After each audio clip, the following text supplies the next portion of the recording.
The last time we talked about this guy and linked him to the Montreal Canadiens, it was in a video back in July of 2022. It's been so long, and in fact, the last time we made this video, we had the entire idea brought up to us because of the fourth period and material that David Pagnotta wrote on his website. Well, guess what? Today we have ourselves not only a David Pagnotta thing on the fourth period talking about this specific idea, but we also have Mark Spector from a few weeks ago actually writing about this same idea on Sportsnet.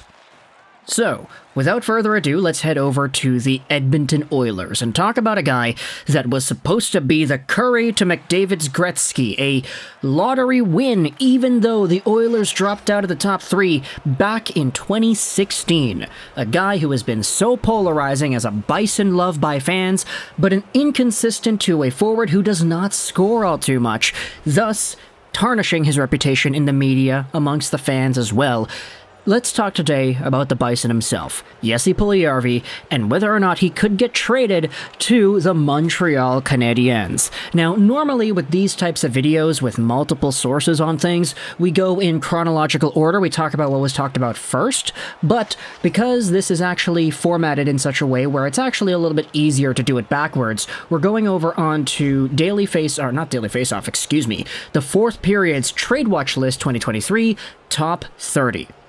This list was updated as of February 21st, 2023, so as of yesterday, and this is the fourth period David Pagnotta's guys going out there and compiling a list. It's a very good list because it has so many names linked to so many teams, which makes a lot of video topics for me.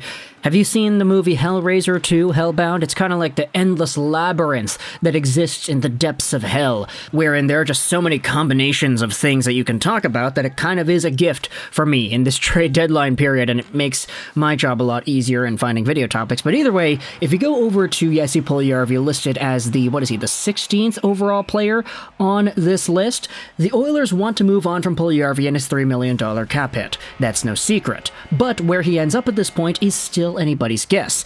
Edmonton needs to clear up cap space for other moves, and Puljujarvi is likely playing in his last season with the Oilers regardless. Teams reportedly linked. Anaheim, Columbus, Montreal is in there, and you have the Arizona Coyotes. So there is an introductory idea tossed out there. Jesse Puljujarvi on his way out, $3 million, he's going to be an RFA, he's going to get traded. Is Montreal an option? Well, apparently they're linked to this guy. Cool. Then you have yourselves another article on Mark Spector's Sportsnet page. Karlsson to the Oilers? Sounds dreamy, but it's not realistic. This, as we said, was from the 13th, so just over a week ago, and if you go over to the Puljujarvi conversation, there is one happening here. There is an entire trade proposal for Erik Karlsson that includes Jesse Puljujarvi, but there also is another part of the article where Spector goes out there and talks about other options. Honestly, the dream of Holland being able to orchestrate a deal as rich as the one that's proposed in this article for a player of Karlsson's pedigree with 4 years remaining on his contract is pure fantasy. Maybe in the summertime, but not mid-season. Holland could finagle a trade for Patrick Kane or Timo Meier, players with high AAVs but expiring contracts, or he could do a deal for someone with a lower salary and some remaining term, but not so high of an AAV that the team would balk at retaining. Like a Joel Edmundson, who makes $3.5 million for this year and next. Send the Montreal Canadiens Jesse Puljujarvi in a first-rounder in 2023, and maybe they would retain the necessary $500,000 to make the deal work. And you know what? If you pause right there, if I'm Montreal and I'm offered Jesse Puljujarvi and a first in 2023 from Edmonton in exchange for Joel Edmundson, $500,000 retained, is it just me or am I the only one chomping at the bullet to make that one work? I want that. And I feel like when it comes to the potential here, there's a lot that you could uncover with a player like Puljujarvi as well as a draft pick. Now, for Puljujarvi, I know there's a lot of Canadiens fans on Twitter especially the past little while that have been saying, hey, wait a minute, why do we want to do this? Why is there all this Puljujarvi conversation? We don't want that guy. That guy sucks. He's not doing anything. He's so unproductive and he doesn't score points and he's been going through such a bad streak lately. Why would we get a guy like that? And this is sort of where you have to think about other moves the Canadiens have made. Because, sure, Puljujarvi is not the most attractive player profile to acquire for a hockey team in the year 2023. He had a really good season last year, all things considered, but fell off in the postseason, really didn't continue any of that mojo in the regular season this year, and now he kind of worked his way down the lineup and he's pretty much on his way out anyway. The thing is, though, with Puljujarvi there is potential, and he is, 24 years old?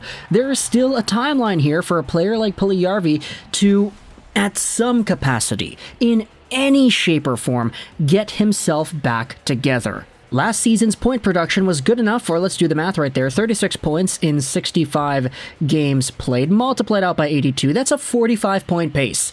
And sure, you're going to have to shell out some money to re-sign this guy since he is an RFA at the end of the season. But if you can get him to a cheap deal, because I really do think there isn't really any reason for him to go higher than $3 million a year, and he can prove himself to be a little bit better than he had been this season, wherein he only has, 13 points in 55 games played, you are looking at a pretty good return for a guy in Joel Edmundson who is, admittedly, probably going to be on his way out anyway. You talk about the Ben Chiarot trade and how that got the Canadiens some assets, you got some prospects, some draft picks, etc. Hey, if you trade away Edmundson for a first-round pick that is not guaranteed to being too high because the Oilers are not guaranteed to making the third round again, and you get Puljujarvi in return, I kind of see that as a win. You saw the Canadiens just recently go out there and acquire Kirby Dach. And sure, Dach had his own struggles in Chicago, but you always kind of knew there was potential there. You just had to wait and see and allow him to play his game. Dach right now is a very good Montreal Canadien.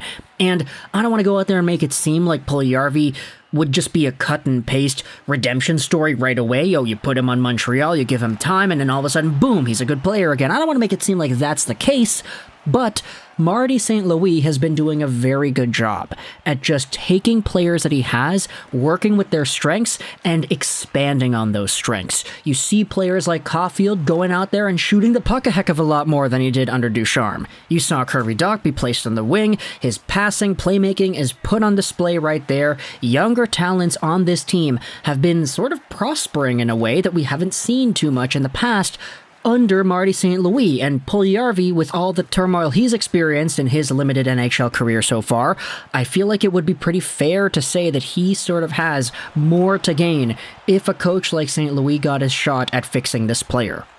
And so, getting this, as well as a first for Edmundson, in my opinion, that's a pretty good trade. But of course, it is just one that is proposed here by Mark Spector on a Sportsnet article. I'll leave a link in the description to the article on Sportsnet, as well as the fourth period piece, talking about the Puljujarvi link to Montreal in the first place.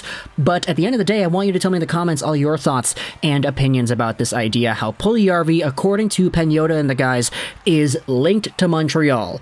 And this trade idea for Edmundson that is proposed by Mark Spector on Sportsnet.ca. What are your opinions on the trade idea? Do you like it? Do you not like it? Would you rather have a prospect in there instead?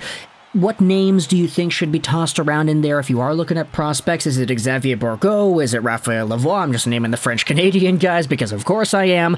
But thoughts in the comment section below. Puljujarvi to Montreal. This is not the first time we have talked about this. We made a video, I'm pretty sure back in 2018, talking about Puljujarvi and the Canadiens, and then we talked about it again in the summer of 2022, and now it's February 2023, just a few months later, and we're making another video about this dude.